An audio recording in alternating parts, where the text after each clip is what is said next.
G'day, Tragic here, and I'm back, kind of. Long story short, at the end of this video I'm going to give a little rundown of what's going on, but I thought I'd do a special treat because I've been away for so long.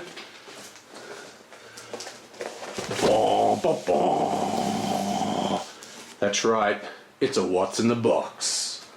I say, what's in the box? Yes, it's a What's in the Box. Ooh, what could it be? I actually know exactly what this is because I ordered this specifically for this video. So I wanted to do a video just explaining what's going on since I'm back in the country at the moment. I've been out of the country for quite a long time. So, but I'll get to that later. First, let's have a look at these goodies. Ooh, first we have Explodey Pops. Yeah, bam! Something huge. Yeah, bam! Something small. Yeah, bam! Something middle-sized. And that's it. And the middle size is, boom! Spirits of the Rice Paddy. Now, this is a very cute game, I feel. It's got some similarities superficially, if I can speak correctly, with games like a Griggler. What it is, it's a management game about building up your player board, in this case a rice paddy instead of a farm. That's about where the similarities end. It's got very cute functional iconographic art. And what attracted me to this, beautiful little scoreboard, what attracted me to this game is the mechanics of water, plus the theme. I think the theme is awesome. As a heavy board gamer, as many of the people who watch this channel are, you know that you're just sick of seeing the same theme all the time. Oh, another zombie game, another Cthulhu game, another space game. Well, how about a game where you build rice paddies? Now, the way the game works is that you basically have these sort of, see, this is the river, and you've got like these walls, and you create bays by building walls between them. See, I don't know if you can see it, but they're raised, they're like stuck on cardboard slots, so you can split the wood in here and it won't rock around. And you've got all these different things you build. And much of the game is spent developing this, kind of like a Griggler, you know, or kind of like many Euro games, like Brussels or whatever. Plays 4 people. And what's interesting to me is the mechanics of the water. Basically, water's a resource, as you can, you know, understand. But what's interesting is, and interesting for these kind of games, is that the resource is randomized.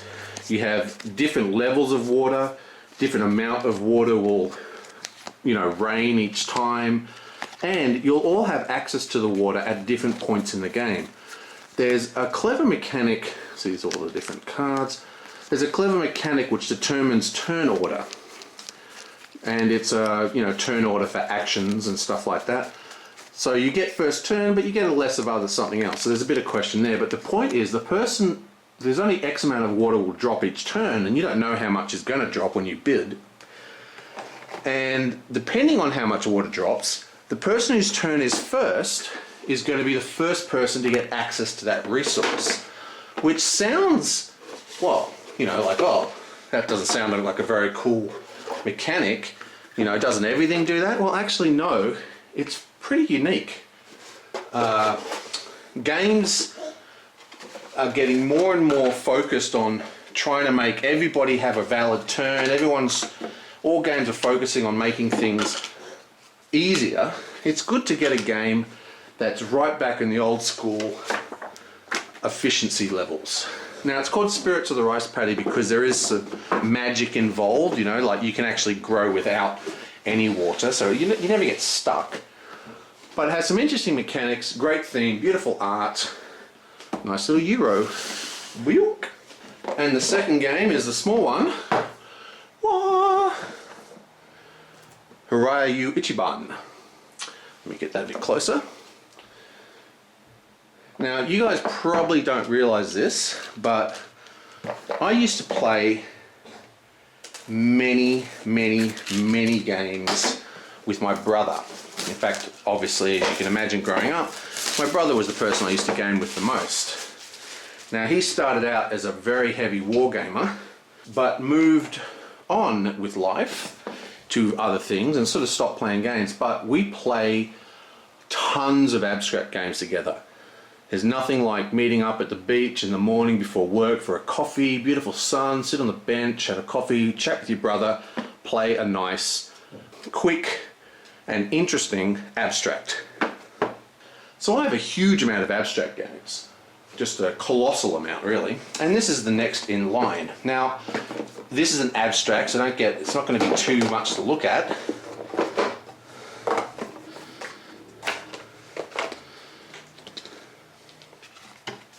You basically have this very cute little board, one player sits at either side, and what happens is all these little lily pads go on here, and what you want to try and do is get your flowers on them. So one player has pink, one has yellow, and you want to place your flowers on the lily pads. So, you know, it'll look something like, if I can find a picture of it, probably on the back maybe. Yeah, so it'll look something like that. Now the goal of the game is to arrange your flowers in these patterns. First to 5 points win. So if you get like a row from one side to the other like that, you win instantly. Very hard to do. That's the easiest, second easiest, and you get points by doing that. It's got this beautiful iconography, and you might have noticed that the flowers all had numbers on the opposite side. This determines turn order. Whoever has the lowest number that they choose to play, you don't have to put down the lowest number, will get first turn. And when the turn happens, like when at the end of everybody's turn, at the end of like the round or whatever, you flip over one of the lilies to the sort of darker side. They look the same there, but one of them's darker. And that becomes the first place on the board that the first player has to put their lily. So it's kind of like another abstract game that I really like called Tashkala, as in it's all about pattern making and breaking up your opponent's patterns.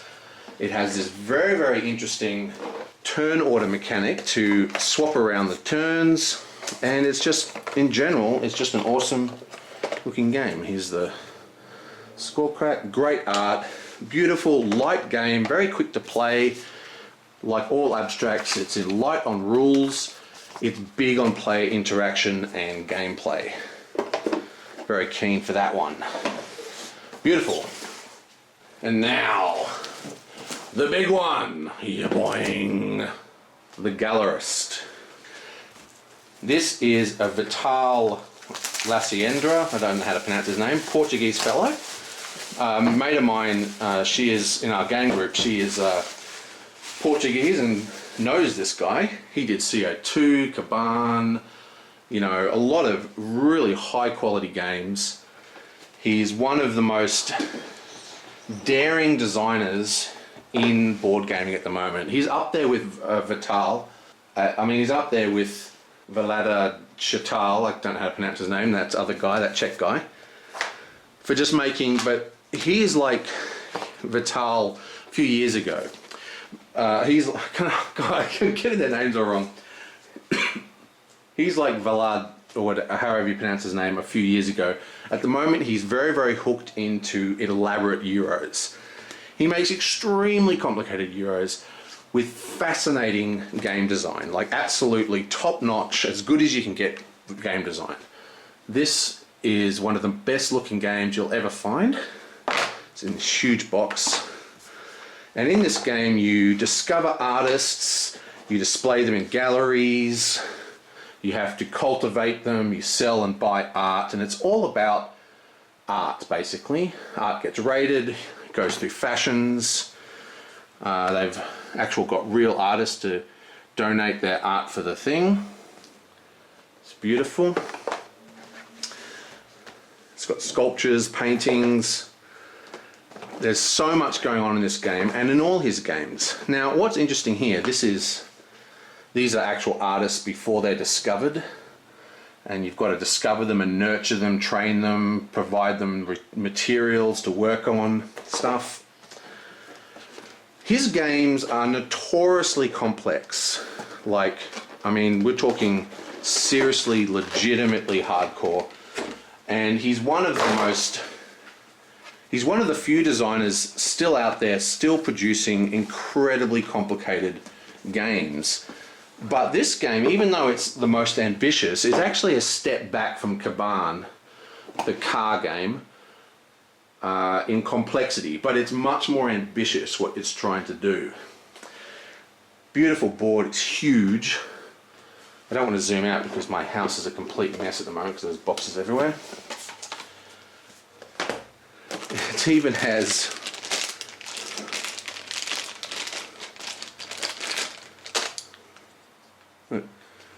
It even has